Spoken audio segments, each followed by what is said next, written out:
Labdien! Esmu Valdis Saulispurēns, lektors Rīgas Tehniskajā universitātē.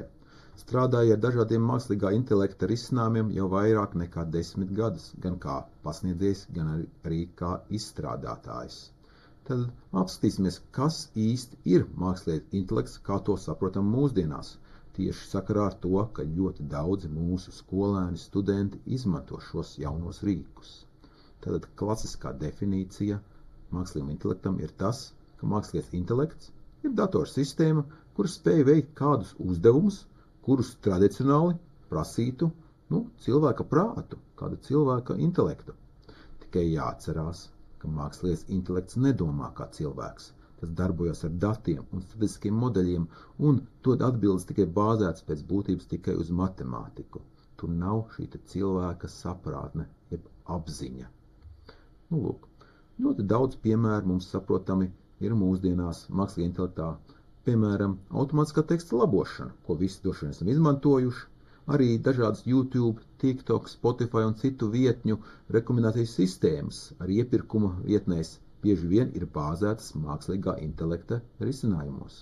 Tāpat iet runa par sejas atpazīšanu, balss asistenti un arī navigāciju, tāda kā Google Maps.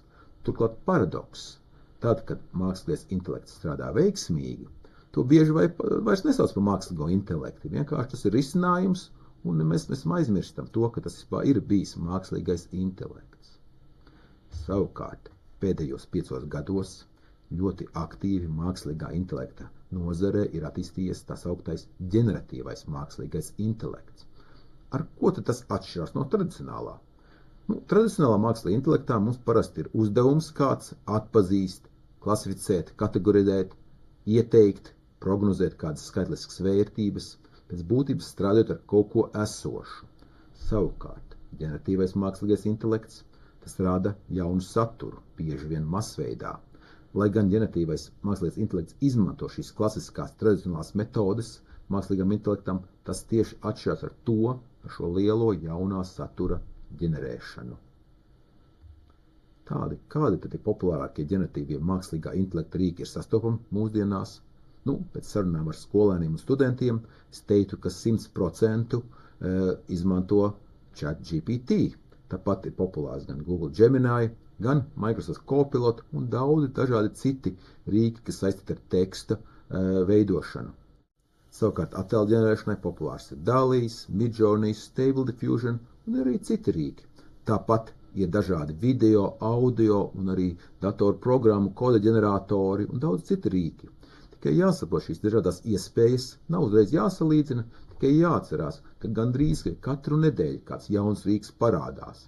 Ir šīs lielās rīku klases, kuras mēs arī apzināmies. Tātad, kas mums, kā pasniedzējiem, skolotājiem, ir svarīgi saprast? Tas, ka mākslīgais intelekts ir rīks. Tā nav domājuša būtne. Gala atbildība ir jāuzņemās mums.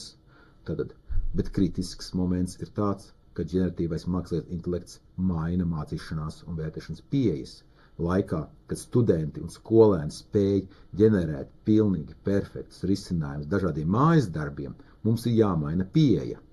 Mums ir jāuzsver šī skolēniem, ka tas jāattīsta, viņiem ir kritiskā domāšana. Mēs nevaram visus šos rīkus aizliegt, tas nav risinājums. Svarīgais ir gan skaidri noteikumi un kritiska pieeja šo rīku, mākslīgā intelekta rīku izmantošanā. Paldies!